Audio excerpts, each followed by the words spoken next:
Well, this Z-Files on the road is back in the conference room at the County Commissioner's Administrative Area in the Administrative Building here in Shalimar. This is where the old courthouse annex once upon a time stood. And this is a fairly new building. Of course, there'll be a nice newer one up there in Crestview opening up later on this year. And we're going to chat with a young fellow who is new to government in a way and new to a job here with Okaloosa County, Christopher Saul. And Chris, I guess they call you mostly, right? Yeah, Christopher. My dad was Stephen and not Steve, so if anybody asks, I say Christopher. Oh, but gotcha. Either way, yeah. Okay. Well, what is your job now with Okaloosa County? So as the public information officer, what I really do is I connect our government and all of its many pieces to the people. My job is to tell you about the great stuff that we're doing in water and sewer and veteran services, all those things, what the county commission's doing, what's on the next agenda, what they're talking about, what they might vote on. And I kind of work as an intermediary, a liaison, if you will, between the county commission and all the staff and the media. And now with the advent of social media, I can talk straight to the people. Right. Okay.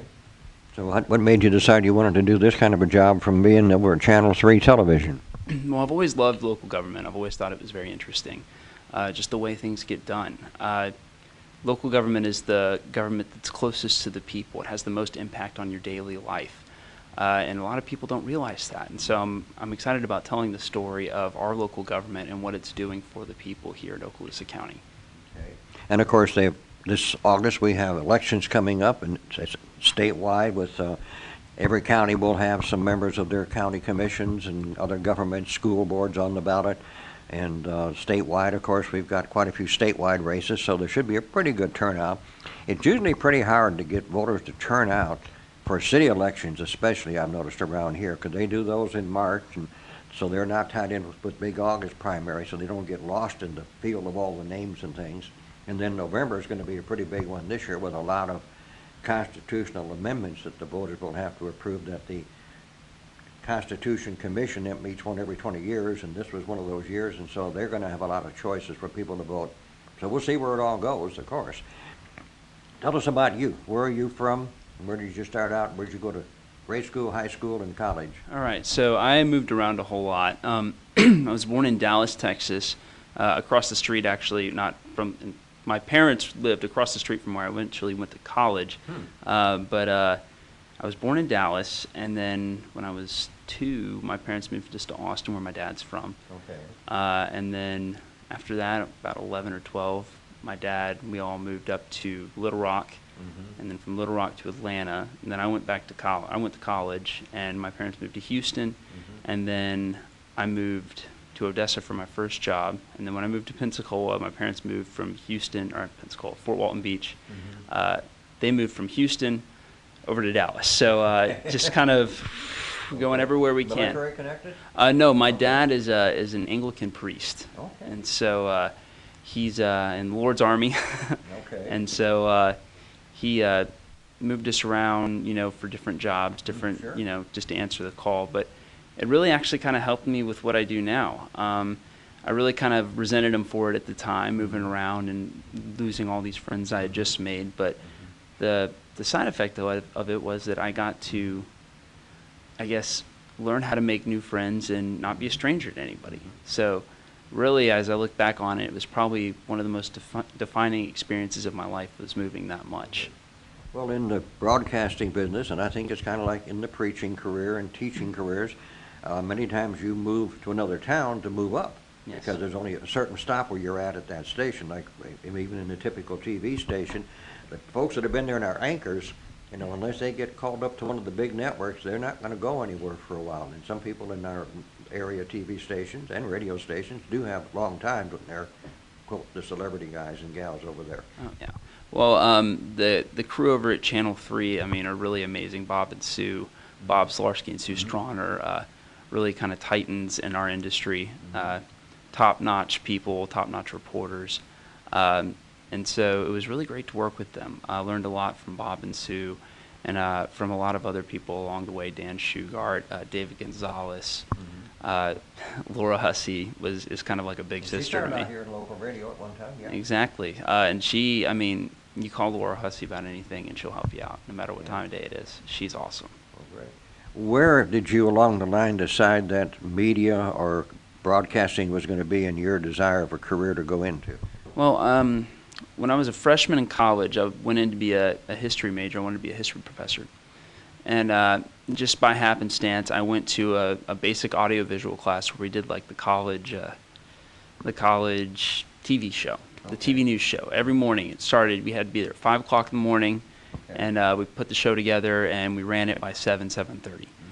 And I loved it. It was just so much fun to be a part. It was like being on, when I played lacrosse in high school, I mean, it was just like being on the lacrosse team. We're all a team, we all had a goal, and it was our goal to get that show on that day. And to me, that was just my environment. That was my zen area. I just loved it. And so I decided to switch from history to journalism, and my best friend still gives me a hard time about that because I'm about 6 credits short, so 2 classes short of a history major. But you can still go get that. I guess I could, yeah. Have another piece of paper to put on the wall. Exactly. But I just loved it. It was a lot of fun. And so it's kind of like how it is here. We all have different roles to play, everybody from the county administrator to the different department heads to, the guy that you might see working on the side of the street or working in the water and sewer office. Everybody has a role to play on this team. And the way that we function best is when we function together. And so it's just another team sport.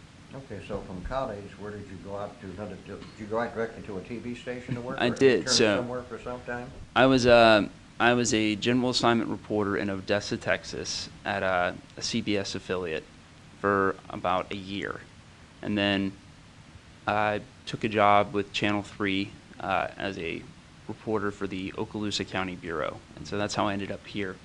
And that's really, that's kind of how it is. If you want to move up, you got to move. Yeah. And so I decided that I didn't really want to move from Okaloosa County because I love it so much. I love being here. My fiance's from here. And we plan to spend the rest of our lives living as residents of Okaloosa County. So I knew kind of at that point, okay, I'm probably not going to be able to move up because I don't want to move from the confines of Okaloosa County. And then this opportunity came along, and I took it. Okay. Well, so in a typical day, what do you do? Gosh. Give us a good long description of what you might have to do in a typical day or 2 or 3. There is no typical day. That's the first thing I found out. But there's everything from writing press releases to taking photos to correspondence with the different department heads to organizing media events. Making sure that the public notices so that people at home know, hey, there's this meeting that I can go to. It could be the conservation, a statuary meeting that they're going to have, or the aviation board meeting, or the county commission. That way people can be more involved in the government. I am supposed to, and I'm still learning the ropes of, the control buttons of the video cameras in the main area for those meetings, so people can, instead of having to come down here if they're not able to make it, they can still watch it. Sure. So bringing government to the people is really something I'm passionate about, I think, in the way that we're doing it, the way that we're leveraging technology to get the word out, to let people see what's going on, is really something great. Right. Well, from having sat up in that shelf area for the office, but down here at this chamber, and of course they'll have a nice new chamber at the Crestview Courthouse. Right. Have you had a chance to go up and did they let you take a tour inside to see what all that is going to be? We actually went yesterday. I went about a month ago, and then I went yesterday again at Channel 3. One of my best buddies, Daniel Giat, the photojournalist at Channel 3, asked me, hey, can I get a tour? Sure, why not, Daniel? Let's see what we can do. So I called up Jason Autry, who's the Director of Public Works, and Jason said, I'm free at 2:30, let's do 2:30. So we all went in there, walked in there. It's stunning how the architecture works together to put a classical feel on the facade on the outside, a strong construction, that brick that makes you think, that's my county government and I'm proud to be here. And then on the inside, the beautiful opening, the beautiful windows, the way that the courtrooms look stately. Right.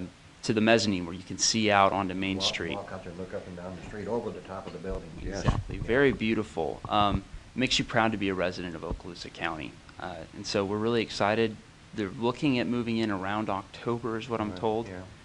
And I can't wait. Yeah. It's going to be good. Well, J.D. Peacock and I did a Z-Files here maybe 2 months ago, and he pulled out minute book number 1 and number 2 for the county. Okay. The first in their great big books, they're out there in that archive out on Old Bethel Road, and it was all written by hand. Oh man. You know, and when they had their first meetings, and they met in a building they met in a commissary of some business that had been out there. We're talking 1915. You know, when the county was. They didn't have a building to their name yet. No, so. they didn't, and they rented space there, and then there was the election in 17 when it went between Crestview, Baker, Laurel Hill, and Milligan. That's Those right. were the 4 towns. Of course, Laurel Hill was a bigger town in the area before Okaloosa was created by Representative Maples in that old history part. But anyway, we found out that in 1916 there was a meeting in the office the minutes would say they met in their office in Crestview. And we know that from the Forklands history book that they were either in the Rice building, or at one time they met in part of one of the church buildings in Crestview for a while. And then December 10th, 1918, met in their office in the courthouse in Crestview. So J.D. and I seem to think that the last Saturday in November, I think it was, they had a special meeting in their office in Crestview, and the next meeting in December was in the office in the courthouse. And here, 100 years later, we're going to be able to have those commission meetings. And of course, some of you've seen pictures of the first courthouse. Yes, and, it looks I'm very proud similar. of the fact that, yep, there's a good reason why. I'm just one of the many members, a lot of good folks who are on the City of Crestview Historic Board, and then of course some of us would participate with other things that, you know, we showed the commission. Some of them already were aware. We knew the county commission remembered what the original courthouse looked, and so the architects were instructed then to let's make one that flavors that. So if you put them side by side, the new one is just a whole lot bigger, and it obviously needs more than 4 columns, so it's going to have 12 white columns. Those will probably be about the last thing they put up, I bet. They want to keep those things protected. They'll go around those steel posts that are out there in that semicircle. Exactly. But I've been around on the inside of it through several different phases, and it's just amazing how quickly it is coming together. It's really a beautiful, beautiful building. I'm very excited for it. And you get to try out some new electronics up there. Oh, yeah. You know, they're going to teach me how to mash the buttons down here, and then they'll teach me how to mash the buttons up there, Right. whatever I got to do. Right. And of course, that takes, you're both the producer, director, and editor when you're doing that. Indeed. And I haven't run what we call TD boards. I think you're familiar with them, right, Cal? Yeah. I haven't run a TD board since college, so this is going to be quite the adventure. I guess it's I think it's a 2 or 3 camera setup in there. It's 4 cameras now. But for our workshop, the last thing we had down here in the South County, one of them was not working properly, so we were down to 3. So I mean, that 4th camera, that's an important camera. You don't know what you have till it's gone. It's much better than having to have 1 camera at the back just getting a headshot. Just that wide shot. And 6 people talking, yeah. And you can't really see who's talking because you can't look in The there. other trick is to make sure that they push the right little button when they're supposed to go live on their mic. Some Exactly. places, in one county I went to, Bay County, theirs are voice activated. Okay. And what happens out there is what they say, the first 2 or 3 words, then it comes on. Exactly. And, that's annoying when you're trying to get it from media. That's their challenge. But ours up here are pretty good. Technology, it sounds like Yeah. it'll never be perfect. Oh, it always works. Yeah. So then you get out and visit some of the other departments, and how long have you been with the county now? I've been here so I started on the 20th of March. Okay, well, you just not a So it just started. So I've been to, there's 17 departments. I've probably been to 8 or 9. Okay. So I'm kind of working my way through them, figuring out what everybody needs from the PIO shop and how I can help them make their lives easier. Everything from, can you put a help wanted sign out on the Shalimar board? You know, hey, we have jobs and we want you to be a part of Okaloosa County, part of our family, and work for us too. What are some other ones I've got? We do a Veterans Tip of the Week where we connect with Veteran Services here on the 3rd floor. Sure. I say, you know, Beatrice, the director, what do you need? What's a tip that we can give to people? And we'll give them one, and it's a way for us to say, hey, Veteran Services is here to help you, Right. and here's a way that we could help you. And then hopefully we can bring more people in to say, you know, I need help with this. Yeah. Can you give me a hand? And typically, in any situation, the news media, the TV people, the folks from, and when they come beyond, more than when the mobile stations show up, we know there's really something controversial. Yes. happening, right? Yeah, that's exactly right. City sends their people up here sometimes. That's just about a good barometer. You know, the great thing about the Daily News is they cover everything, and I'm really appreciative to the Daily News for everything that they cover. They give a good, thorough coverage to our area. When the television stations come in from far afield, that's a good barometer for the level of intensity for something. But you got to give credit to the guys who are here every day, the local TV stations that are here every day, working with the people who know the people. And you have to give credit to the radio guys like you, Cal, who make an investment in our community. You have to give that same investment or that credit for that investment to the paper, who they all work really hard to get the truth out, and we appreciate that about them. Now, among the various departments, of course, the public probably doesn't really know all of the stuff that it goes on to run and provide the services that people want. Oh my gosh. And of course, the number one thing I'll bet you that you hear about is traffic. Oh man, yes. What can we do about it? Well, I can tell you the commissioners have voted to put a measure on the ballot, a half-cent sales tax measure. It'll be on the ballot here coming up. In the August ballot. Yes. Or no, it may be, we haven't decided on a ballot time yet. August So it could be in August, it could be in November. But they have voted in favor of looking into this. And what it would do is it raise the sales tax half a cent. What that means for people that might not know is that for every dollar you spend, let's say 6 pennies of it is tax. So $1.06 to buy something that's $1 here in Okaloosa County. What this would do is it would make it $1.06. And so that half cent would raise approximately $19 million here in the county for vital infrastructure projects, things like expansion of roads, maintenance of older roads, things like that we all know when we're driving up 85 between 3 and 6 o'clock on a weekday. We're looking at things we need. The commissioners are looking at other ways to do stuff without, raising taxes too. That everybody on this commission is very, very serious about fiscal responsibility. And that's something that's been communicated to me in these 3 weeks by each of them. They want to make sure that if your money's spent, it's spent well.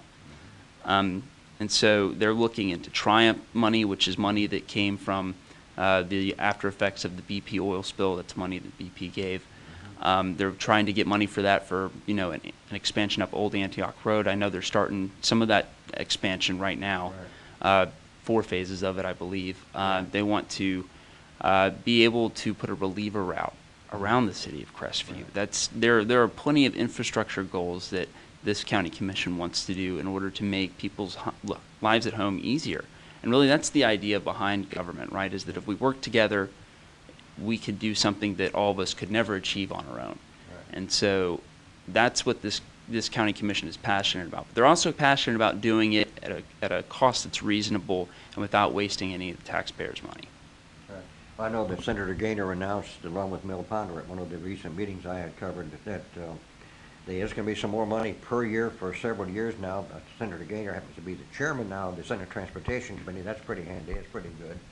And he's got I think it's a cousin that's worked his way up for a long time over at the Chipley office, so he's now in charge of that office. So, we got a couple of Gaynor friends we hope are going to be able to get more money routed into this area, because there is this tremendous infrastructure need, and some of the changes in the legislature on the tourist development money that can be spent and on infrastructure. I mean, hey, the people that come to vacation here drive on these roads. That's exactly right. Now, they do pay sales tax and all the stuff they buy retail and the like. They pay their bed tax, but they also use the roads.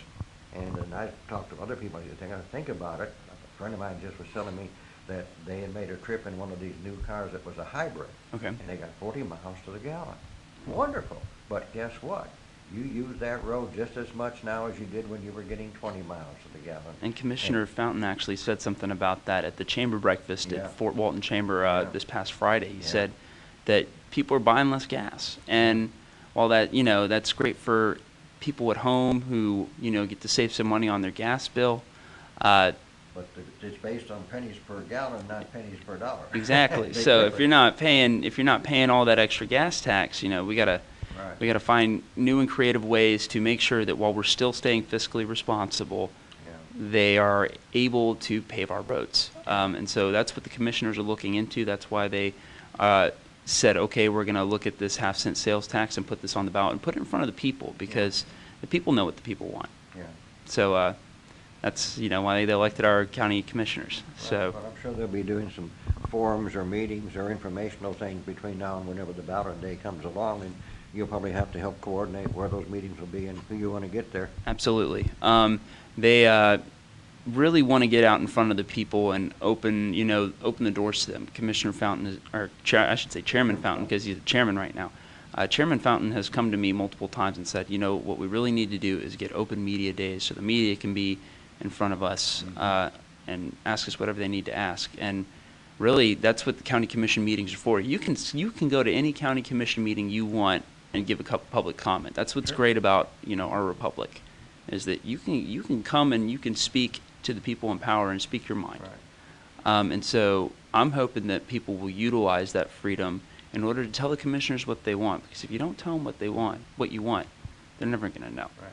Is there a county Facebook page? There is. Okay. There is, and we've been. Care of that? I do. It's hopefully people have been able to see the extra activity since I've gotten here. We're probably posting stuff 4 or 5 times a day, just whether it's red flag alerts or things that county commissioners are doing or things that staff are doing, just to kind of keep people in the loop, see where your tax money's going, see what you guys are paying for. That's the main objective of our social media, and it's Okaloosa County is our Facebook, and then Okaloosa County on Twitter as well. And we want to connect with people, so we want your feedback as well. And I should probably say that. We want your feedback as well. We want to know what's going on in your life so we can make your life easier, because if you put that on social media, chances are I'll see it, and I can take it to the commission and say, look, somebody said this. Well, I think in some of the surveys that were done, it's been a while, I think, since they've done a countywide one.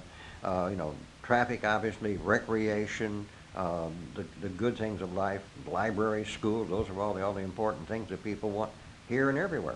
Exactly. And the fact that we can work together to put together a county that can afford to do those things is truly wonderful, and it speaks a lot to our republic, our way of life down here in Northwest Florida, and the way that we value our children and ourselves and posterity. Well, good luck to you. You're going to have a lot to do. Oh, yes, sir. Have you been out with the guy that's putting the reefs out in the Gulf of Mexico yet? Yeah, we went out. So this is a good story. Lionfish? Yeah, so Alex Fogg and I and let's see, who else was there? Carrie Sutsko with TDD, Okay. and then several members of the news media, newspaper came, and then Channel 13 came. We went out there while he was going to get those fish for the aquarium that we just put in the airport. And I was in the front of the boat dealing with some seasickness problems while everybody else was taking care of business. So I was happy to be off that boat, but it was definitely a great ride. Well, great. Well, Chris, we wish you well. Thank you much. And folks, you're going to be seeing this young man for maybe quite a few years around here when you're watching the county commission meetings or out seeing things going on. And that's this Z-Files from the county commissioner's little conference room down here in the building here in Shalimar.